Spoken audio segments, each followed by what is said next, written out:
¿Estamos en eso, chicos? Sí, Miss. Muy bien, entonces recuerden, sí, chicos, durante toda la sesión yo voy a hacer diversas preguntas respecto a lo que yo estoy hablando en clase y me gustaría, ¿no? Que me digan si se entiende o no se entiende o de acuerdo a la pregunta que yo les esté haciendo, ustedes me digan, sí, me responda o me digan, no, Miss, no entendí, repita la información, por favor. Y si no, me responde respecto a la pregunta. Pero no me gustaría que se queden callados, ¿eh, chicos? Oh, ya, Miss. ¿Sí, De chicos? acuerdo, Miss. Muy Sí, bien, de acuerdo. entonces, vamos a ir. Muy bien, dicho esto, entonces vamos a dar inicio a la sesión. Sí, como les decía, vamos a hablar respecto a la literatura, pero una literatura universal. ¿Qué es la literatura universal? Es una corriente literaria que va a estar centrado, ¿sí? En hechos históricos que van a trascender a nivel mundial, ¿sí? En eso se va a enfocar. ¿Qué quiere decir?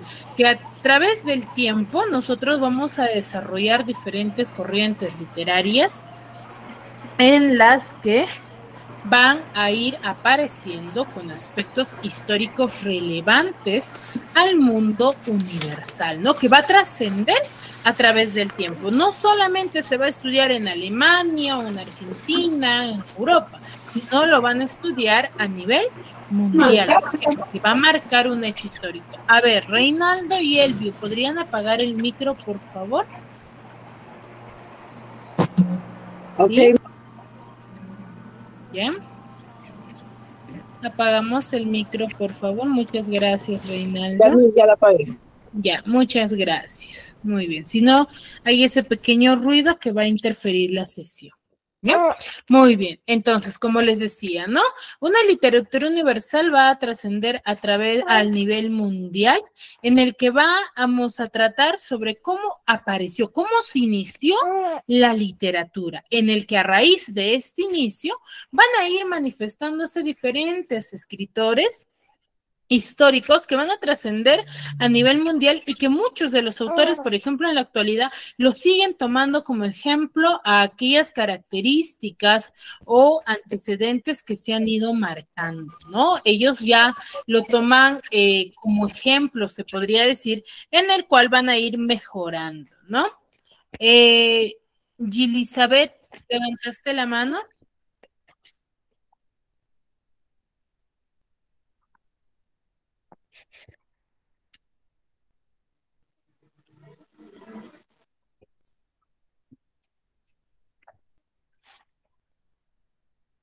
Gilisabeth, no se te escucha nada.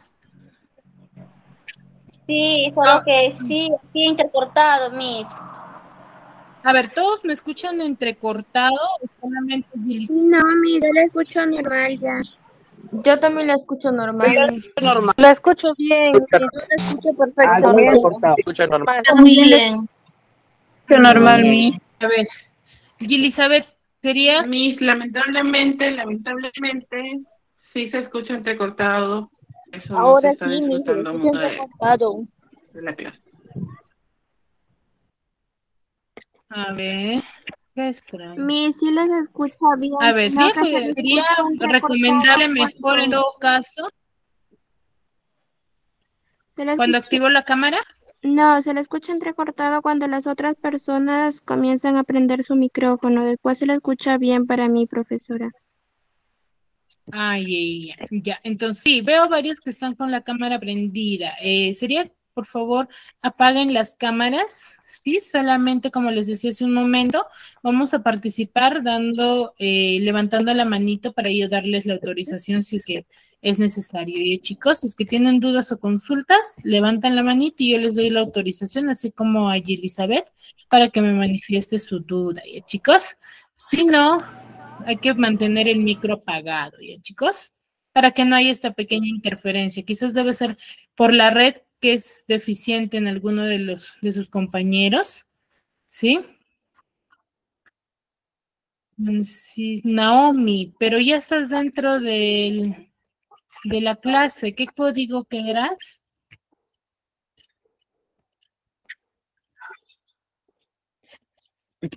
A ver. Es que el celular. Pero la señorita les envía un link. Con ese link nada más se pueden conectar a través de cualquier correo y yo les acepto acá la sesión, no hay problema, Naomi. Conéctate nomás, no hay ningún problema. A través del enlace que les envía la señorita. Y yo les acepto, ¿sí? Ya, muy bien. Sí, ya apagaron las cámaras, ya, no hay problema, ¿sí? Sí, lo que pasa es que cuando activamos cámara y cuando la red es deficiente, no capta muy bien, entonces hace que se escuche entrecortado. Pero ahora sí me escuchan bien. Levanten, solamente manden una manito de check. ¿Sí? ¿De bien? Ajá, exacto, muy bien. Entonces, ahora sí me escuchan. Muy bien, excelente. Ahora sí nos comunicamos excelente. Muy bien, muchas gracias, chicos. Entonces, seguimos con la sesión, ¿sí? A ver, les decía, ¿no? Que muchos de los escritores van a tomar como ejemplo a esta literatura que va a iniciarse, ¿no? Que va a trascender a través del tiempo. Entonces, el día de hoy nosotros vamos a conocer cómo es que se inició la literatura, cómo fue la primera manifestación, quién lo dio a conocer, qué temas se trataron, quizás se trataron temas, por ejemplo, que en la actualidad, hechos históricos, hechos fantasiosos. A ver, vamos a ver. La primera corriente literaria de la cual nosotros vamos a hablar es del famoso clasicismo. ¿Qué tipo de clasicismo? Clasicismo griego. En sí, este movimiento literario se va a desarrollar tanto en Grecia como en Roma, que son las primeras manifestaciones literarias que se van a desarrollar. ¿Sí? Ahora, ¿cuál es la meta del día de hoy o el propósito del día de hoy? Es que ustedes puedan identificar las características de las obras literarias del clasicismo griego y con qué finalidad ellos han escrito estas obras literarias. Ese es el objetivo, ¿no? Que ustedes ya y puedan interpretar, conocer sus diferentes antecedentes o características de las obras literarias pertenecientes al clasicismo griego o romano. ¿Ya, chicos? Ese es el objetivo de la clase de hoy. Dicho ello, vamos a ver. ¿Qué es el clasicismo? ¿Dónde se originó? Como su mismo nombre lo indica al inicio, el clasicismo griego es un movimiento que va a desarrollarse en Grecia y en Roma. Si bien es cierto, en ambos lugares se podría decir, se cuenta o se da a conocer la misma historia, pero el nombre de los personajes van a variar, ¿sí? Ahora, ¿qué es el clasicismo? El clasicismo es una vuelta o un retroceso a las formas clásicas, mejor dicho, a las formas comunes, tanto griegas como romanas, pero en todas las artes. En todas las artes, no solamente en la literatura. Nosotros vamos a ver ciertas características que nos vamos a enfatizar o nos vamos a enfocar, sí, es cierto, a lo que es la literatura, pero esas mismas características se van a ver trabajadas dentro del teatro, dentro de la pintura, dentro de la música, ¿sí? En todas las artes de ese tiempo, ¿no? Dentro de la arquitectura también, ¿sí? Entonces, las mismas características se desarrollan en dicho tiempo. ¿Ya? No es que haya, la misma me mostró características del clasicismo griego, pero esas características solamente es en la literatura. No, no solamente en la literatura, sino también en la arquitectura, la música, la pintura, la danza, en todas las artes. ¿Y chicos? ¿Queda claro hasta ahí? Sí, ¿Sí? Muy excelente. Sí, queda claro, Luis.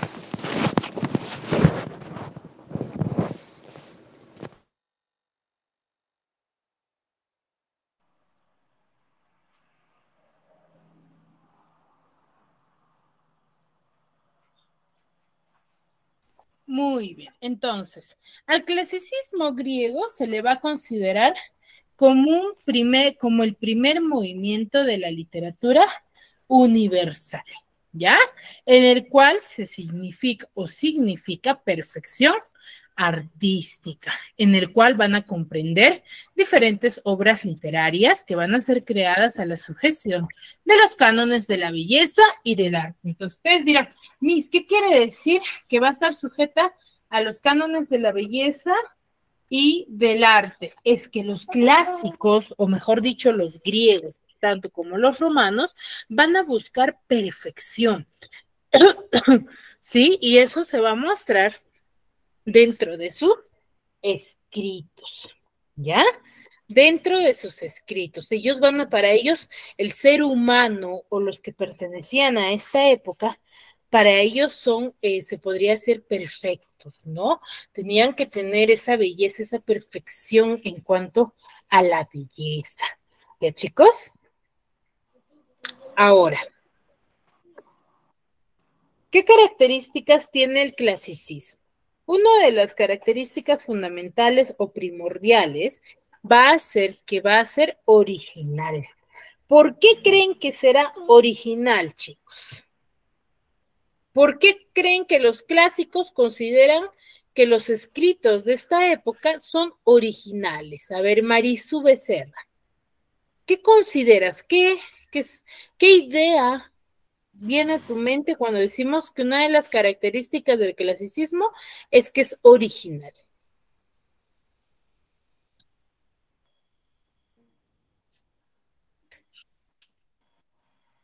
Marisu Becerra.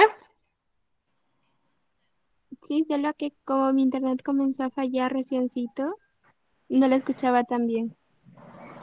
Ah, ya. Te decía, ¿qué idea se te viene a la cabecita cuando nosotros decimos o cuando digo que una de las características fundamentales del clasicismo es que tiene originalidad? ¿Por qué considerarán ello?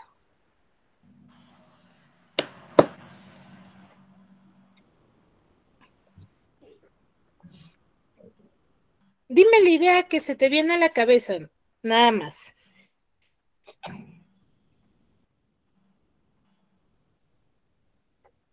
A ver, María Soledad Ramos. Mis buenas tardes. Buenas. Es algo propio, original, o sea, no es una imitación.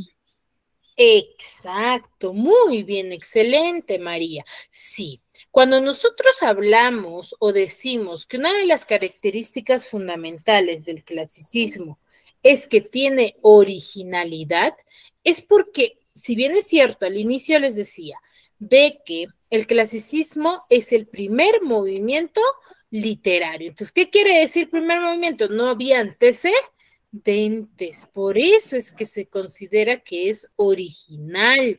No había un antecedente o una idea en particular relacionado a ello. ¿Me dejo entender? Ahora, Sí, Miss.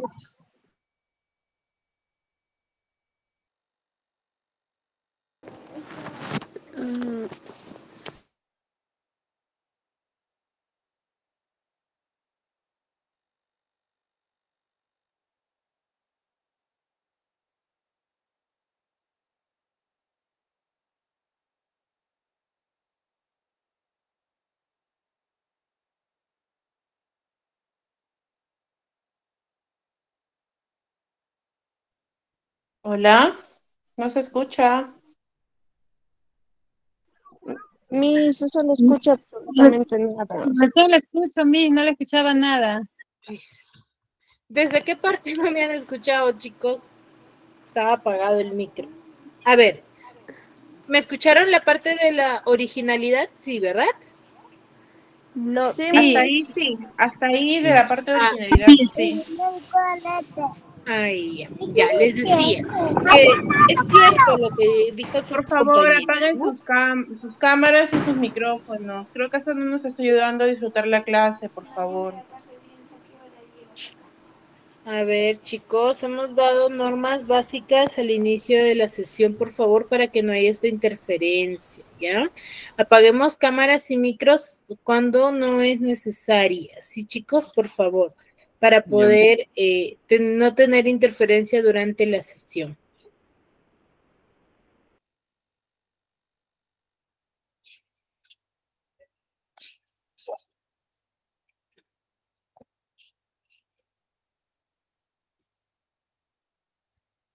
Ya, muy bien, continuamos, ¿sí?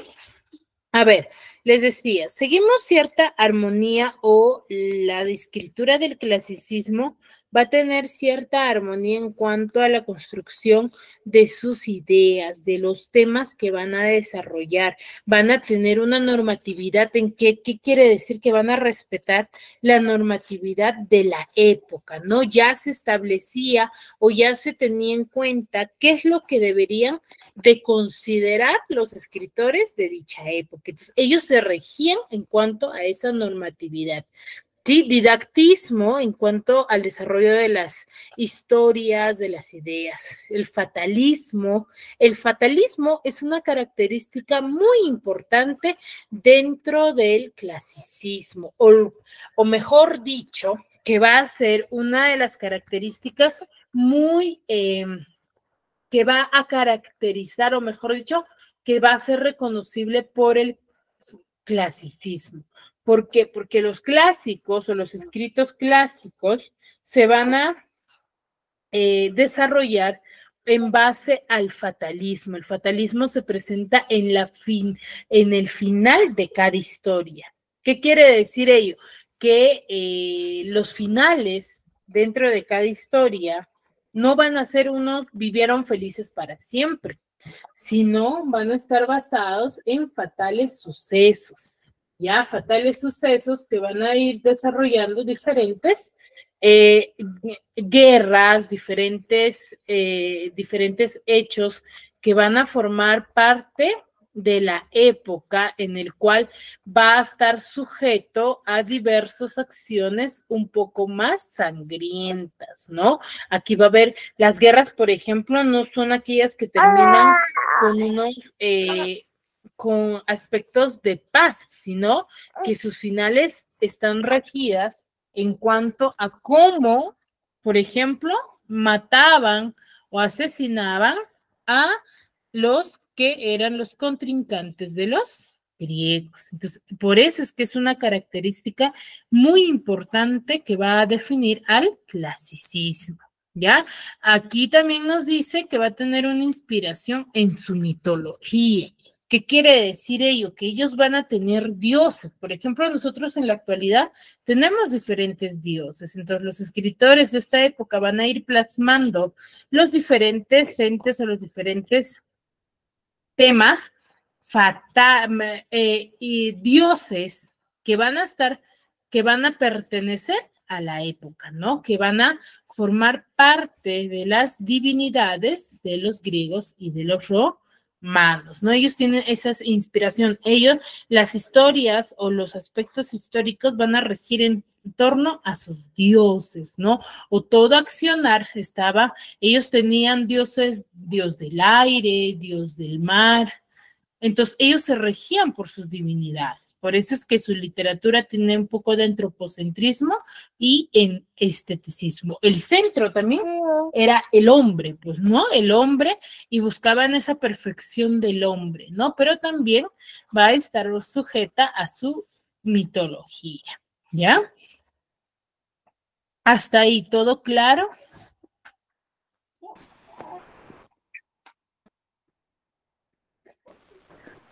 Muy bien, seguimos entonces. Sí, Ahora, claro. el clasicismo, si bien es cierto, hasta ahí hemos visto las características del clasicismo, pero también conocemos de que el clasicismo tiene dos vertientes. Se la ¿ya? escucha Ahora en el clasicismo hablamos de las vertientes, pero más adelante en otros movimientos literarios vamos a hablar sobre sus, se podría decir, trascendencia, ¿no? ¿Dónde se desarrolló? ¿Ya? El clasicismo tiene dos vertientes, vertiente oriental y vertiente occidental. En el vertiente oriental o estas vertientes se centra mucho en el desarrollo de ver dónde se llegaba a manifestar, qué lugares. No es de que era clasicismo y Grecia y Roma era el centro, no. Las mismas características, la misma temática se va a desarrollar también en diferentes países. Claro está que el centro va a ser Grecia y Roma. ¿Sí? Grecia y Roma va a ser el centro donde se va a desarrollar con mayor apogeo, mejor dicho, es del lugar donde va a tener mayor trascendencia las historias que han sido manifestadas dentro de este lugar, ¿cierto? En el vertiente oriental también las mismas características, la misma temática o el mismo ambiente se va a desarrollar en Mesopotamia, en India, en China, van a tener la misma temática. Pero lo que más va a tener antecedente o mejor trascendencia va a ser la vertiente occidental, que es Grecia y Roma. En Grecia y en Roma se va a desarrollar con mayor auge, con mayor apogeo, va a tener mayor trascendencia. ¿Ya? ¿Sí? Ya, Muy bien, entonces nosotros vamos a centrarnos a hablar sobre la vertiente occidental, que es Grecia y que es Roma, ¿ya? La literatura griega. Dentro del clasicismo vamos a tener a la literatura griega, que se va a desarrollar a partir del siglo IX en Occidente, en Grecia durante la Edad Antigua. Las mismas características que hemos visto dentro del clasicismo las vamos a ver en Grecia, pero con algunos, ¿no? Que van a añadir más.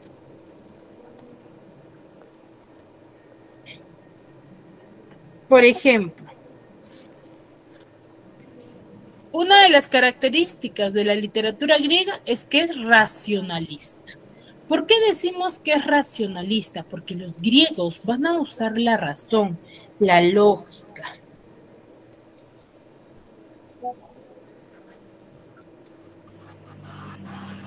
¿Sí? Ellos, todas las acciones va a estar regida en cuanto a la razón, ¿sí? A lo racional. Algún accionar que haya va a estar basado en la razón, no por sugestiones sentimentales, sino más bien por aspectos racionales, ¿ya? Que si es que, por ejemplo, había algún crimen que realizar o, por ejemplo, dar castigo, se daba en base a lo que en realidad se debería de hacer, más no en el que si yo conocía a esa persona, ya no lo hacía, ¿ya? ¿Me dejo entender? Ahora, el fatalismo es una de las características que va a ser partícipe también de la literatura griega, ¿no? Que va a estar muy, muy centrado en ella. Aquí los griegos van a tener un ente antropocentrista y antropomorfista. ¿Qué quiere decir? Hace un momento les decía, ¿no? Que va a haber aspectos mitológicos o ellos se van a relacionar mucho con sus divinidades, pero también van a estar centradas en el ser humano, ¿ya? En el ser humano. Y van a buscar la belleza, no una perfección artística, ¿sí? Y el artista va a ser adicto a lo intelectual. ¿Qué quiere decir adicto a lo intelectual? Adicto a conocer, a dar diferentes interpretaciones, ¿ya? ¿Qué quiere decir? Que no solamente se va a centrar, conocía sobre la literatura o sobre las guerras, entonces los griegos no se van a centrar solamente en conocer algo en particular, sino van a querer conocer las diversas manifestaciones, no van a querer conocer de ciencia, mejor dicho, lo intelectual es ser conocedor de diferentes temas, ¿ya? ¿Hasta ahí alguna consulta, alguna duda?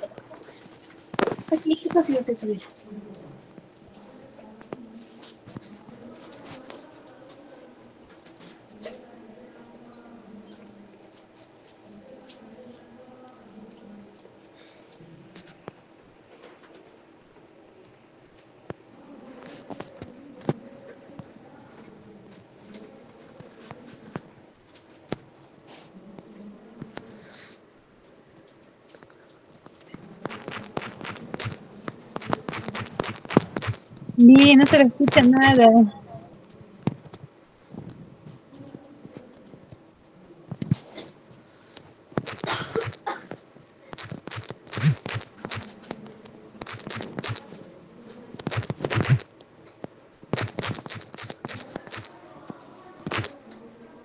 Muy bien, veo entonces que no hay dudas, ¿sí, chicos? Entonces, por favor, si tienen dudas, díganme. Yo termino de explicar y voy a hacer algunas consultas a muchos de ustedes. Me gustaría que me respondan, ¿sí? Si tienen dudas ahora, háganmelo saber para yo poder repetir la información. No tengan miedo. ¿Chicos? Muy bien. Dicho esto, continuamos.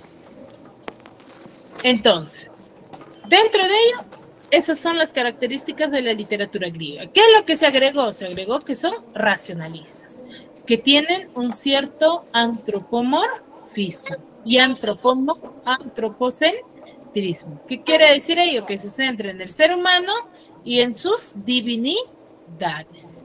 ¿Ya, chicos?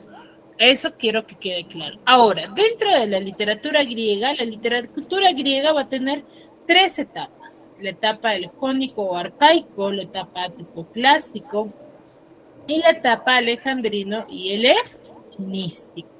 ¿Ya?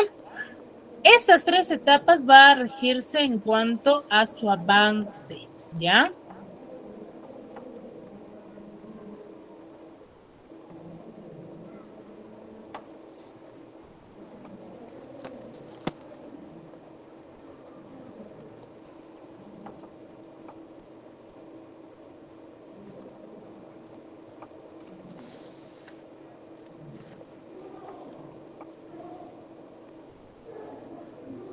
¿Sí? La literatura griega, acá nos dice, ¿no? Se desarrolla a partir del siglo IX a.C.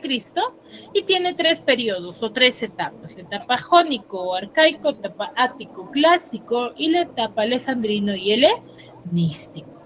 La etapa jónico y arcaico hace referencia a su inicio. ¿Con quiénes inició? ¿Quiénes son los escritores que forman parte de esta época o quienes iniciaron este movimiento literario? La etapa ático clásico ya es la etapa de mayor apogeo, de mayor auge. ¿Qué quiere decir? Donde se va a llegar a difundir con gran énfasis y se va a llegar a reconocer universalmente.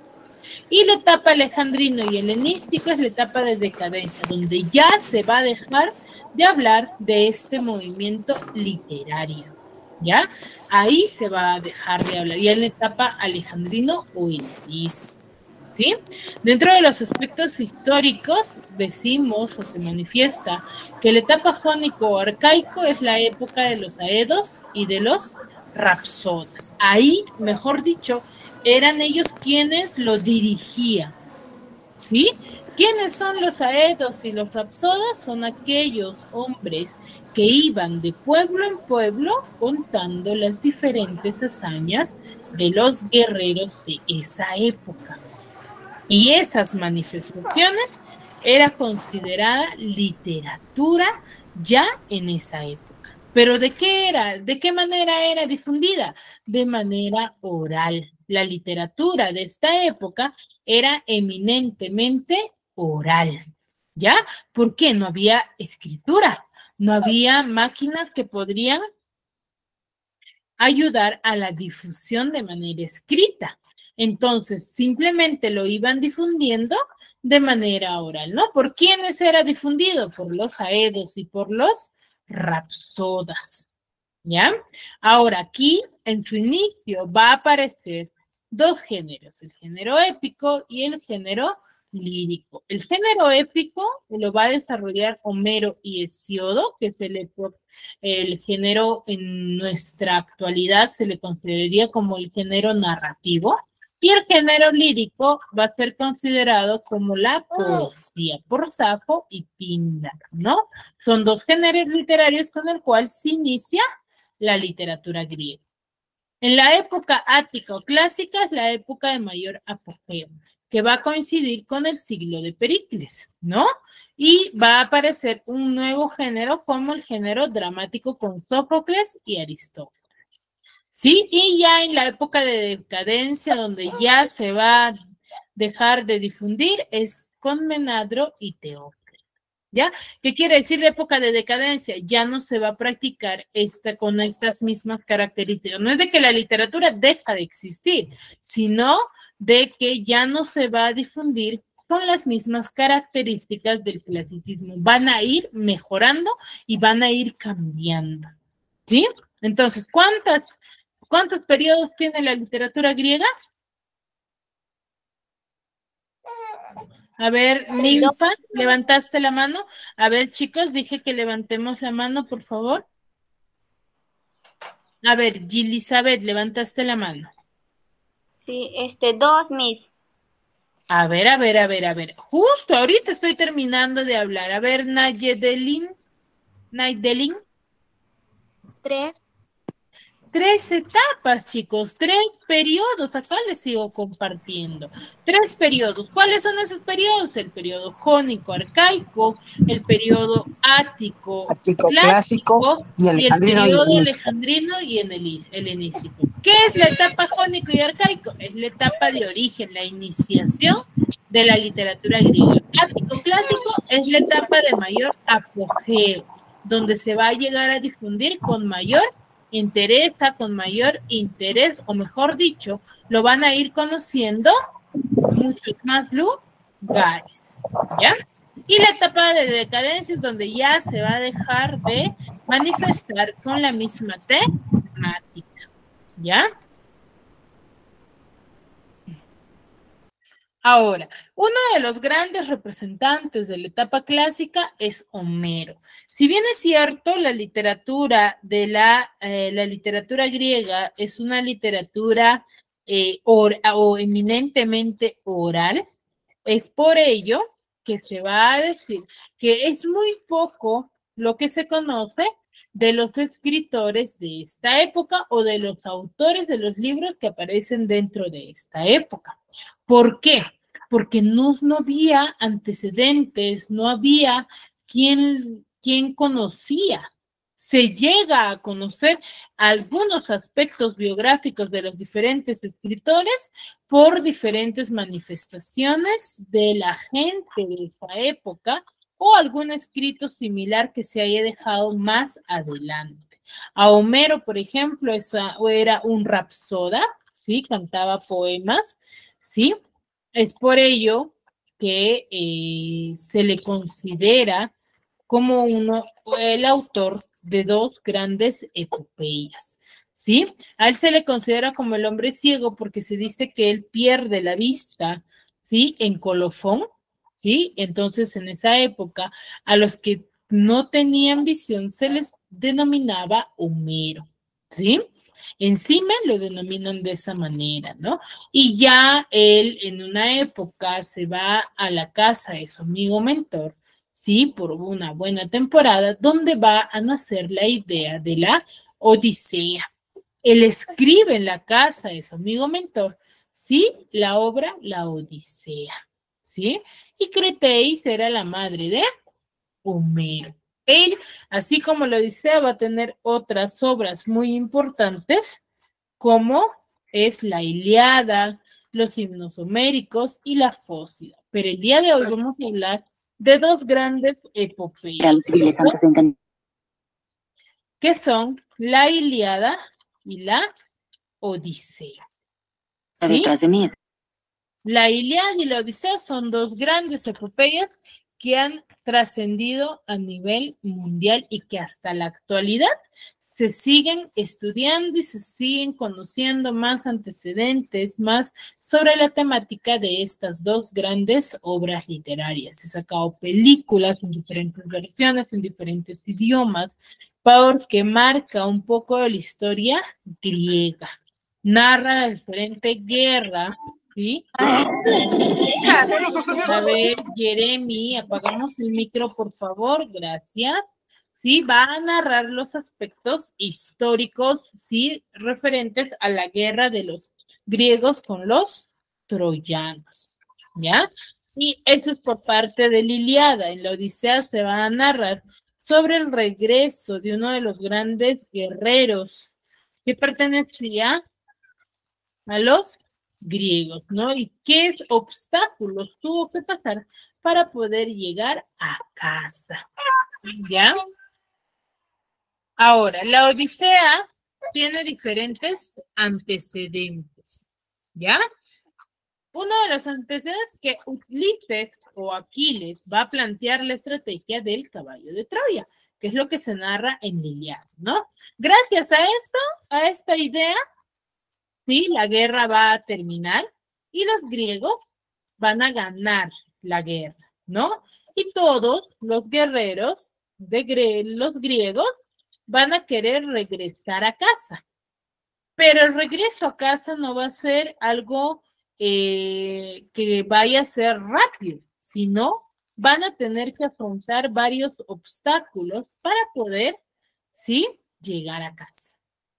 ¿Sí? Ahora, ¿qué características tiene esta obra literaria? Tiene 24 cantos. Se va a dividir en 3 partes y va a utilizar la técnica in media res, ¿no? Que se nota en la obra original. La Odisea va a tener 3 partes, ¿sí? La telemaquía, las aventuras de Ulises y la muerte de los pretendientes. La telemaquía nos va a narrar sobre el abuso que va a sufrir su hijo Telémaco por los pretendientes de su madre Penélope, en el cual Telémaco, ya cansado de los abusos de sus pretendientes, va a decidir buscar información respecto a su padre, el cual va a viajar a Pilos a ver a Néstor y preguntarle por su padre. Y lo mismo hace viajando a Esparta y le pregunta a Menelao, ¿no? Donde, mientras que Telémaco está buscando información sobre su padre, la ninfa de Calipso tiene retenido ya por 7 años a Ulises. Pero estas ninfas, sabemos muy bien, son aquellas obsesionadas, ¿sí?, con el deseo sexual. Entonces, ¿qué quiere decir ello? Que Ulises estaba en un lugar donde estaban puras mujeres, que estaban obsesionadas. ¿Por qué? Porque era el único hombre, o bueno, parte de su equipo también estaba dentro de ello, eran los únicos que estaban dentro de estas mujeres que por años no habían visto a los hombres. Entonces ya nos podemos imaginar por qué Ulises se quedó con las ninfas, ¿sí? Entonces, Ulises aquí considera de que han pasado solamente días, pero al darse cuenta, ¿sí?, ya estaba 7 años con ellos.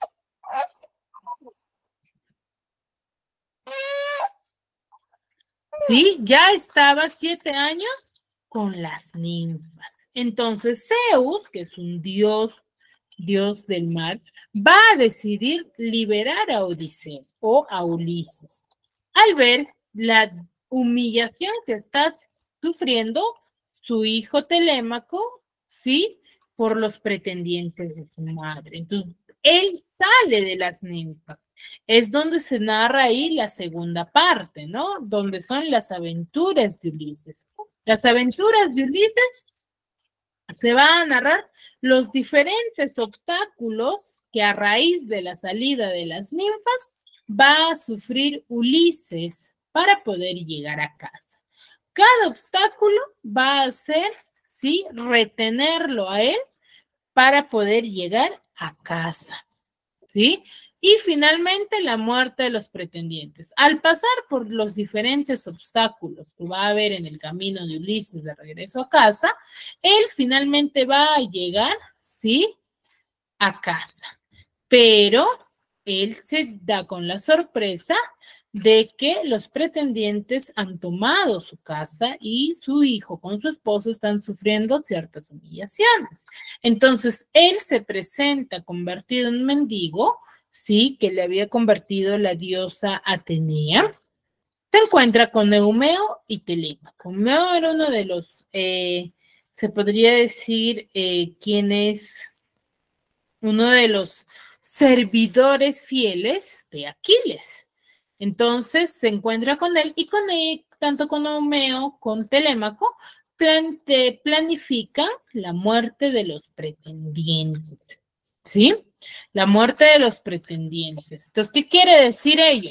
Que plantean un plan, ¿no? En el cual ellos planifican retarles a los pretendientes con el juego del arco y la flecha, en el cual Telémaco va a su madre y le indica qué es lo que deberían de hacer los pretendientes para que ella pueda elegir. Entonces, Penélope les plantea esta estrategia.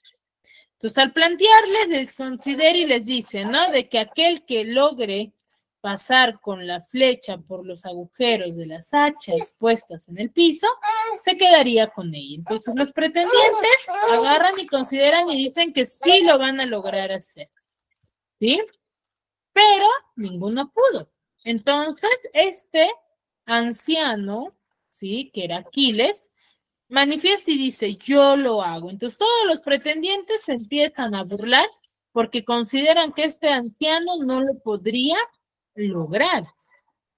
Pero se dan con la sorpresa de que este anciano y mendigo logra cumplir el reto, ¿sí? Y finalmente empieza la masacre. Cierran todos los portones y dan muerte a los pretendientes para que finalmente se encuentre Aquiles con Penélope y les llega a manifestar que era su esposo. ¿Sí? Entonces Aquiles se reencuentra feliz con su familia y con su esposo. ¿Dónde se muestra este fatalismo, que era una parte de las características de la literatura griega? Es dentro de la muerte de los pretendientes. Ya se podrían imaginar, encerrarlos a todos y darles muerte final a todos sin salida alguna. ¿Cierto? Entonces, esa es parte de la historia de la Odisea, ¿ya? Para que me puedan entender mucho mejor, vamos a ver un pequeño video, ¿ya? ¿Me confirman el audio? Vamos a subirlo primero. Ya.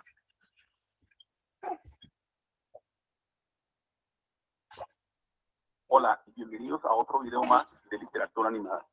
Este día nos vamos a poner bien épicos y aventureros con la Odisea de Homero. Acompáñenme. Todo comienza cuando las cosas se están poniendo candentes en el reino de Ítaca, allá en Grecia, unos 100 años después de terminar la guerra de Troya. Lo que sucede en Ítaca es que el rey Odiseo o Ulises, como ustedes le quieran llamar, está desaparecido y en su tierra tienen casi 20 años sin saber de él. Ni siquiera su hijo Telémaco, ni su sensual y atractiva esposa Penélope han oído una sola palabra acerca de él durante todo este tiempo.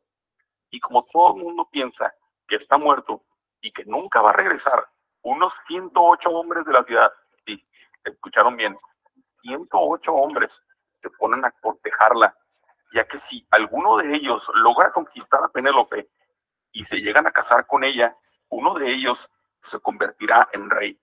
Pero Penélope, aparte de estar de muy buen ver, evade a todos los galanes y los mantiene en la friendzone a todos por un muy buen rato. Bueno, entonces resulta ser que Odiseo cayó preso en la isla de la diosa Calipso. Pero no crean que es un preso convencional en una cárcel convencional. No. Por supuesto que no. Es un preso de amor. Y obviamente Odiseo hace mucho el amor con Calipso. Y como se dice vulgarmente, le ponen bien duro Jorge al niño. Y pues la diosa está muy contenta y no lo deja regresar a casa. Mientras todo esto sucede, allá en Olimpo, donde se encuentran todos los dioses, Atenea, quien es hija de Zeus, le pide a su padre, quien es el rey de todos los dioses, que liberara a Odiseo para que pudiera regresar a casa. Zeus es persuadido por Atena y este emprende su viaje en el mar, pero el dios del mar, Poseidón, enojado con algunas fechorías que había hecho Odiseo, le deja caer una tormenta en medio del mar y lo desvía de su rumbo. Y se preguntarán, ¿por qué estaba enojado Poseidón con Odiseo? Pues bueno, resulta ser que una vez acabada la guerra de Troya, Odiseo zarpa en un barco lleno de itacenses listos para ir a casa. Estos se desvían por causa de muchas tormentas y sin querer llegan a la isla de los cíclopes. Pero no vayan a pensar que los cíclopes eran todos unos galanes, como los que salen en los X-Men, porque los de la mitología griega eran monstruos gigantes que solo tenían un ojo. Y por desgracia, uno de estos monstruos se come a varios citacenses que acompañaban a Odiseo. Pero antes de que se comiera a Odiseo, este le da un nombre falso. Odiseo le dice al cíclope que se llama Nadie. Esa misma noche lo emborracha y hace una lanza mientras este está dormido. Y madres, se la clava en su único ojo y Ulises logra escapar. Bueno, resulta ser que el cíclope es hijo directo de Poseidón y es por eso que él le avienta una gran tormenta a Ulises cuando éste se dirigía a Ítaca y tarda casi 10 años en regresar a casa después de que acabó la guerra. Después pasan por la isla de Eolo, que está en camino a Ítaca, solo para desviarse otra vez y caer en la tierra de Circe, donde se encuentran con sirenas. Pero no crean que son como la sirenita de Disney. En la mitología griega, estos eran monstruos que tenían voces hermosas que hipnotizaban a todos aquellos que escuchaban sus cánticos, para después devorarlos. Pero Odiseo, siendo el protagonista de nuestra historia, será el primero y el único en escuchar el canto de las sirenas y vivir para contarlo. Después desembarcan en la isla de Helios, dios del sol, donde hay muchas vacas. Pero antes de llegar a esta isla, habían recibido advertencias que no se comieran esas vacas o podían morir. Pero 6 de esos hombres, en vez de morir de hambre, deciden comerse las vacas y mueren. Bueno, ya finalmente Odiseo regresa a Ítaca y con la ayuda de Atena, este logra hacerse pasar por mendigo para pasar desapercibido y tratar de entender la situación actual en su tierra. Todo para enterarse de que su muy sexy esposa tiene muchísimos pretendientes y que estos solo quieren llevársela a la cama y comerse su comida. Durante ese episodio, Penélope, cansada de esperar, decide que le va a dar la oportunidad a uno de todos sus pretendientes, pero únicamente si pueden pasar una prueba muy difícil, que consiste en utilizar el arco de Odiseo para lanzar una flecha a través de las cabezales de 12 hachas.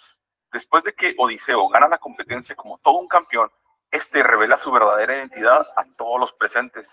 Y madres, que Odiseo se vuelve loco y como poseído por el demonio y con sed de venganza por todo lo que había visto, acribilla a todos los pretendientes de Penélope, su esposa. Y como había matado a todos los jóvenes de Ítaca, los padres de los jóvenes le reclaman: pues, ¿qué te pasa? ¿Por qué mataste a nuestros hijos? Y en eso entra Atena para solucionar el caos y les dice que ella ya está cansada de tanto drama y tanta violencia y ya es hora de vivir en paz, por lo cual todos se acuerdan y terminan todos viviendo en paz.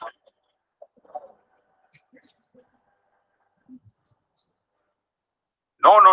Este Odiseo es como la combinación de Brad Pitt, Tony Stark, Juan Camaney y un gato, pero de la mitología griega. Tan solo pónganse a pensar en esto. Aparte de ser rey de Ítaca, que no es cualquier cosa, es prisionero de amor de una diosa y su castigo es ponerle bien duro Jorge al niño en una isla en el Mediterráneo. Qué envidia y qué mal se la pasa a Odiseo, ¿no? Aparte, mata a monstruos como el cíclope y es un sobreviviente a un sinfín de peligros en el mar. En eso es en lo que se parece al gato. Para mi gusto, este es un absoluto superhéroe y galán de la mitología griega. Todas estas aventuras lo convierten en un individuo muy experimentado, como por ejemplo cuando engaña al cíclope y le da un nombre falso para no ser devorado, o cuando por fin llega a Ítaca y se disfraza de mendigo para no ser reconocido y poder anticipar los movimientos de sus enemigos. Pero para alguien tan audaz y valiente como Odiseo, hay veces que parece una balsa en medio del mar sin rumbo ni dirección, porque hay veces que parece estar controlando la situación, pero otras veces se le sale de las manos. Por eso es que salen a relucir dos preguntas. ¿Es acaso culpa de los dioses todo lo que le pasa a la tierra o acá? Se entendió mucho mejor, ¿verdad? ¿Chicos? Sí, profesora. ¿Alguna duda, alguna consulta respecto a la historia de la Odisea? ¿Todo claro? Sí. Muy bien, entonces recuerden, el primer movimiento literario es el clasicismo. Dentro del clasicismo está la literatura griega y una de las características fundamentales de esta época es el fatalismo debido a sus finales. ¿Y chicos? Muy bien, entonces si no hay consultas, no hay dudas, nos quedamos ahí y nos vemos la siguiente clase. Cuídense mucho. Ok, Miss.